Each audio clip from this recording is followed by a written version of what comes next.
बिस्मिल्लाहिर्रहमानिर्रहीम। अस्सलाम वालेकुम जनाब। स्टोरी मैंने एक ही शेयर करनी है और स्टोरी यही है।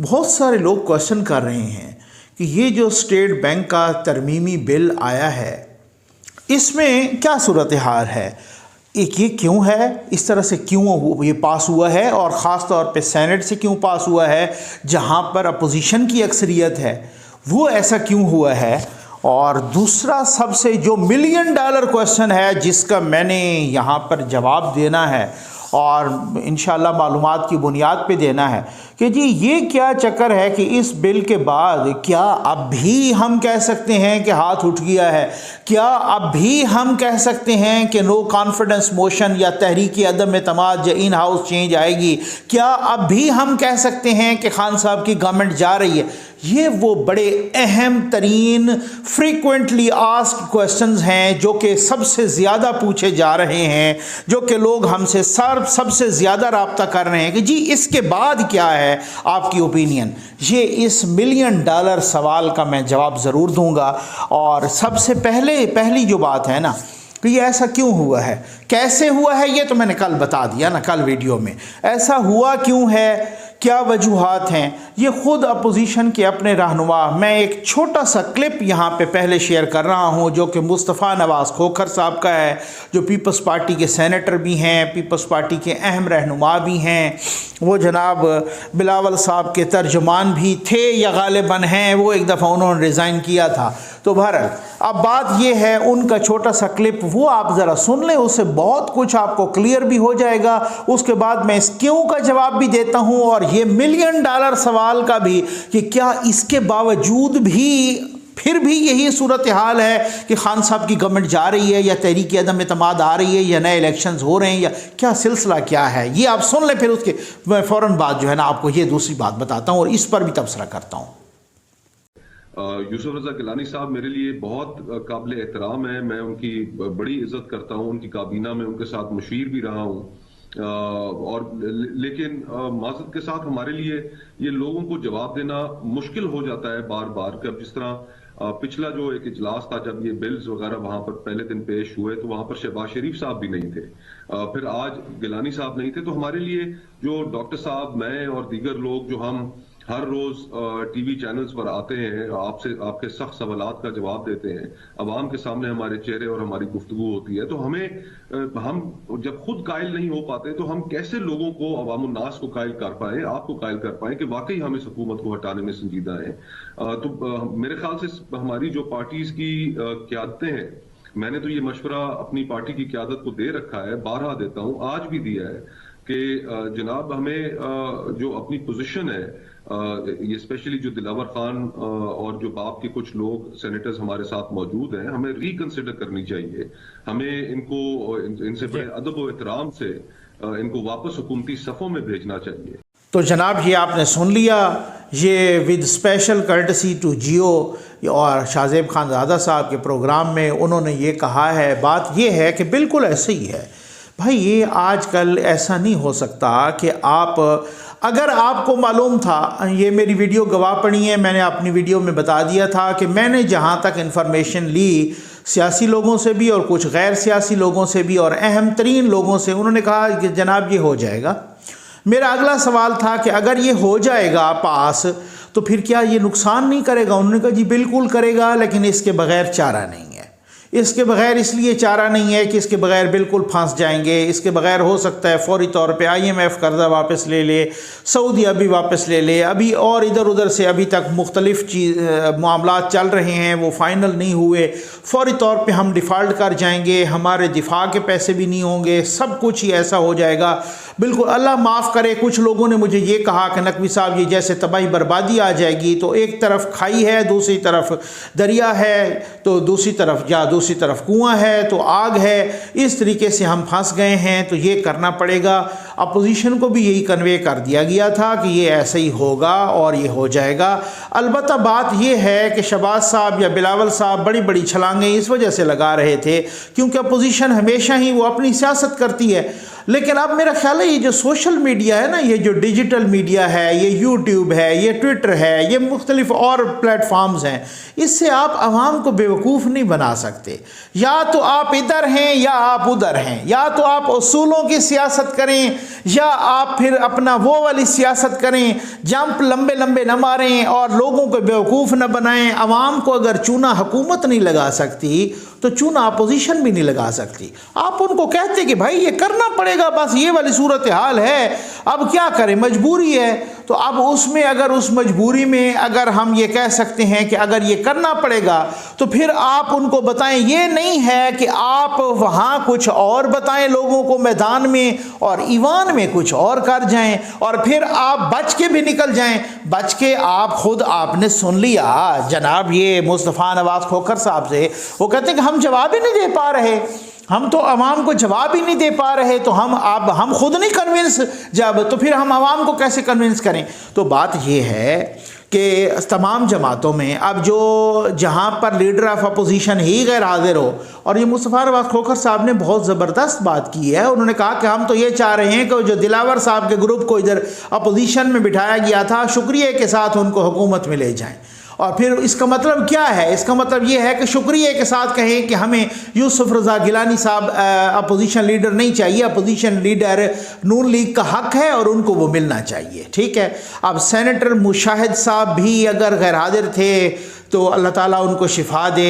नुज़रत सादिक साहबा भी नून लीग के हैं, वो वैसे तो दिलावर साहब भी नून लीग के थे, गद्दारी कर गए हैं ना, तो अब उस हवाले से उनके और भी 6 सेनेटर जो है उन्होंने अपना ग्रुप बनाया।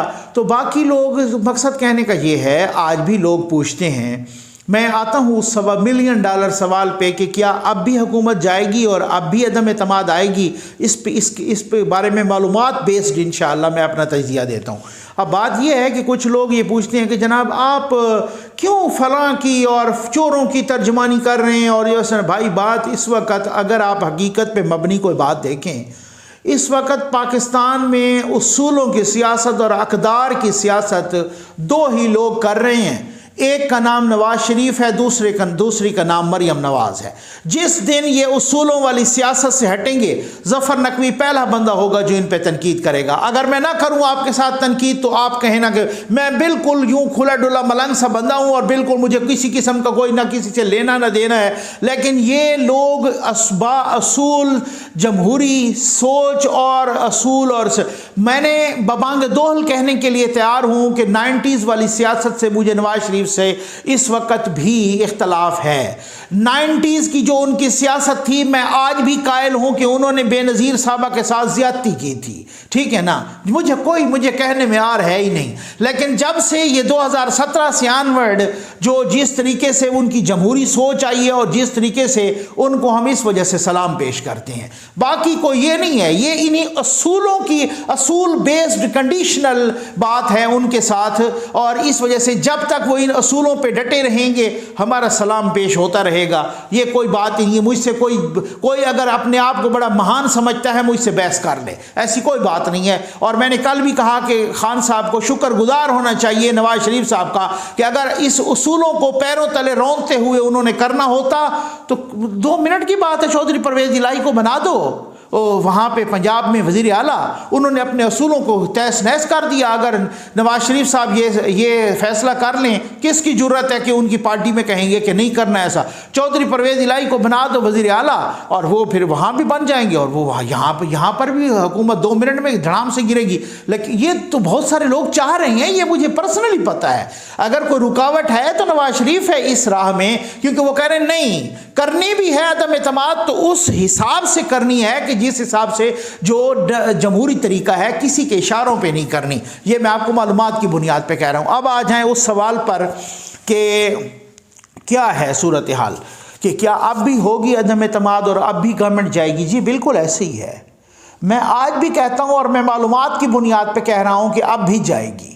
अभी ये कन्वे कर दिया गया था कि ये बजट हो, मिनी बजट या ये जो स्टेट बैंक वाला बिल है ये पास करना पड़ेगा, अदरवाइज बड़ी मुसीबत। शहबाज गिल साहब जैसे मालशिया पालशिया, और वो तो पता नहीं क्या किस किस्म की मखलूक हैं, मैं ज़्यादा ना कहूँ, उस पर अपना वक्त ज़ाया ना करूँ।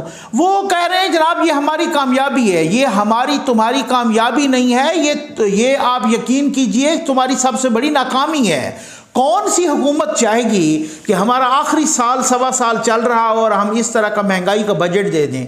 कौन सी हुकूमत चाहेगी कि हमारा आखिरी साल चल रहा हो और हम जो है ना इस तरीके से स्टेट बैंक गिरवी रख दें? खुद प्राइम मिनिस्टर को इतराज़ था, खुद प्राइम मिनिस्टर हाउस में इतराज़ात थे इस पर, लेकिन अब ऑप्शन कोई नहीं था कि दूसरी तरफ वो ऑप्शन था कि पाकिस्तान डिफ़ॉल्ट कर रहा था। ऑप्शन कोई नहीं था मेरे भाई।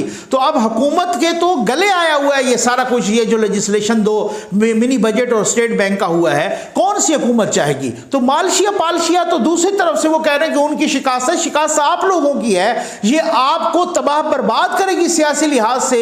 आप देखिएगा कि इलेक्शन कल होता है या 4 महीने बाद या 6 महीने बाद या साल बाद, जब भी होता है, ये आपको सियासी लिहाज से दफन करेंगे ये दोनों बिल। तो कौन सी ऐसी हुकूमत होगी? ये तो पागलपन है। ये तो मैं समझता हूं माजरत के साथ ये तो बिल्कुल ही एक जो है ना अंधेर नगरी मची है आपके दिमाग पे, आपकी अकल फारिग हो गई है कि आप समझ रहे हो कि ये हमारी कामयाबी है। ये कामयाबी नहीं है, इसके तो असरात उल्टा अपोजिशन पे आ रहे हैं कि आपने क्यों पास करवाया।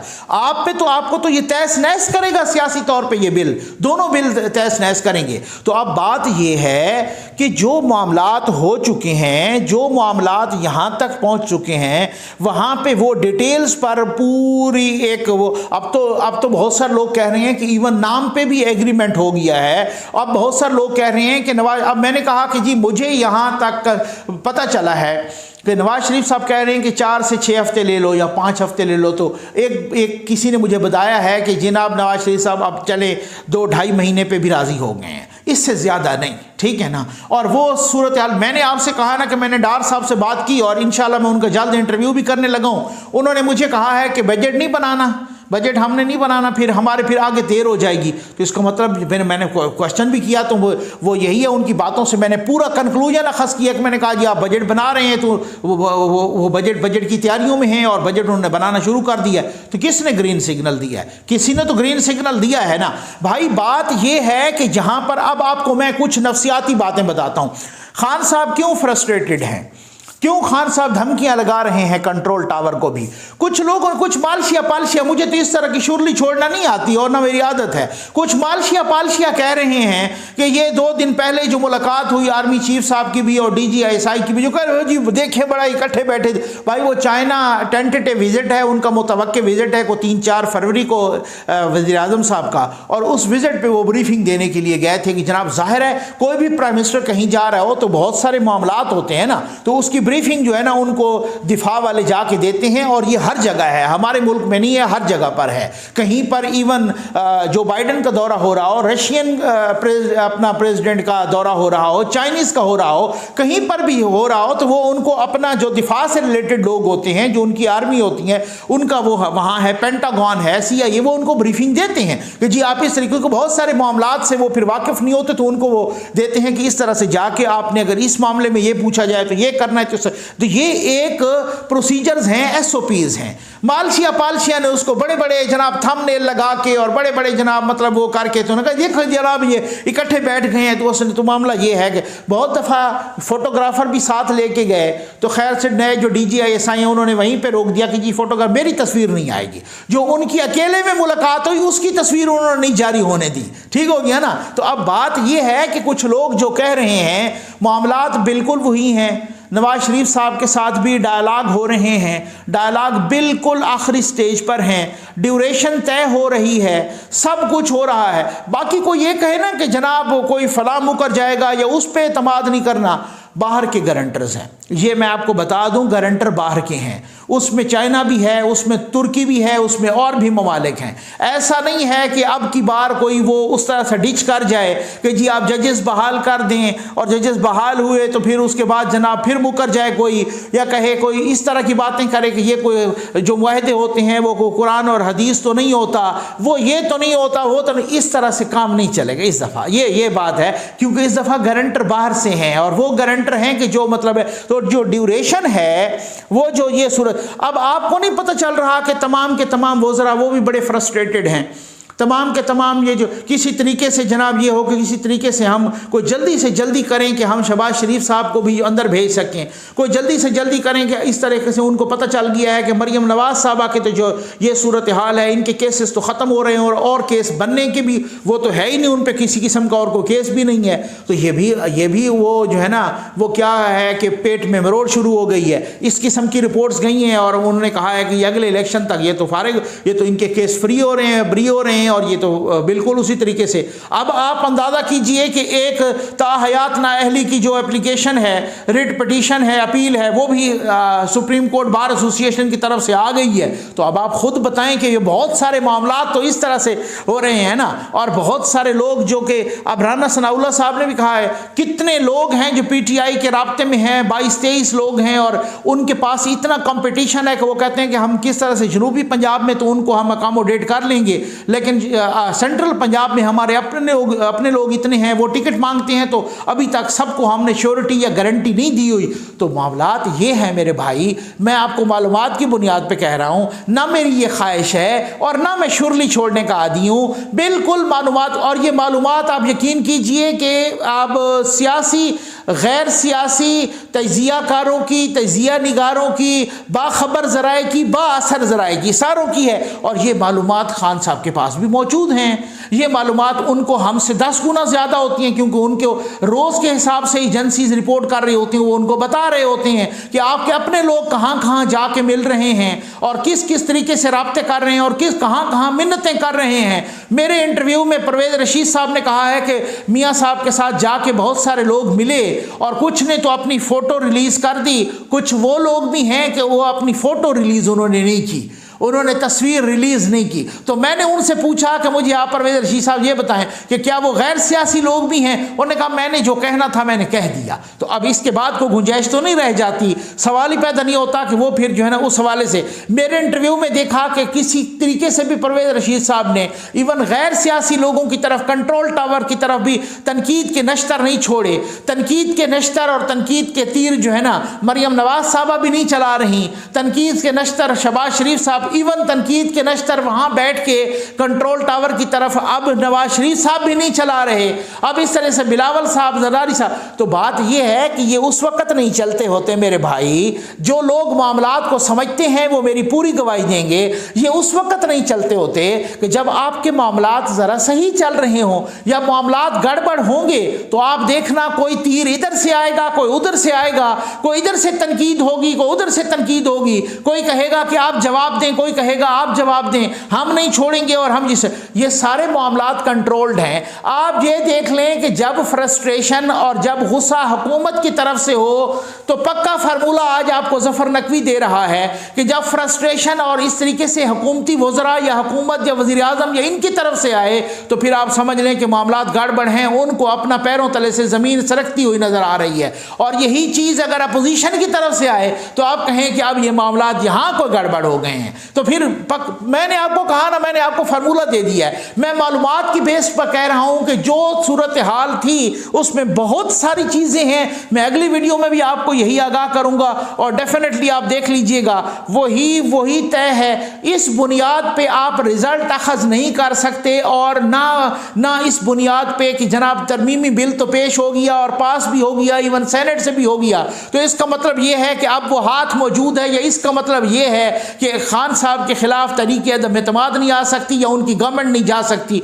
बिल्कुल कैटेगोरिक ये मालूमात हैं। अब वो टाइम गुजर चुका है, अब वो सिलसिला भी गुजर चुका है। ये खान साहब को भी पता है, प्राइम मिनिस्टर ऑफ पाकिस्तान जनाब इमरान खान साहब को भी, उनके वज़रा को भी पता है, उनके कितने वज़रा इधर उधर राब्तों में हैं वो भी हमें भी पता है, उनको भी पता है, जिनके साथ राब्तों में हैं उनको भी पता है। ठीक हो गया ना? तो बात ये है कि ये सब कुछ एज इट इज़ जा रहा है, उसी तवातुर के साथ जा रहा है। हाँ, डिटेल्स जो तय हो रही हैं उस पर हफ्ता लगे, 10 दिन लगे, महीना लगे, 2 महीने लगे, ये लगेगा इतना ही। ये इसी तरीके से आप ये देख लीजिएगा जहाँ तक हमें मालूमात मिली। मैंने कहा ना कि आगे मालूमात देने वाले या फैसला करने वाले या उसके बाद वो क्या होता है उसका नहीं पता होता। ठीक हो गया ना? क्योंकि पाकिस्तान में पिछले कितने इससे 72 घंटे में भी सूरत हाल चेंज हो जाती है। अब तक की जो सूरत हाल और जो पक्की मालूमात है मैंने आपको बता दी है। मैंने ये पता किया कि क्या स्टेट बैंक के तरमीमी बिल आ जाने के बाद और सेनेट से भी पास हो जाने के बाद जहां अपोजिशन की ये है अपना सूरत हाल, उस वक़्त इसके बाद भी क्या ये सवाल बरकरार है? तो कहा जी बिल्कुल बरकरार है और वही सब कुछ हो सकता है। उम्मीद है आपको वीडियो पसंद आई होगी। आपका बहुत बहुत शुक्रिया।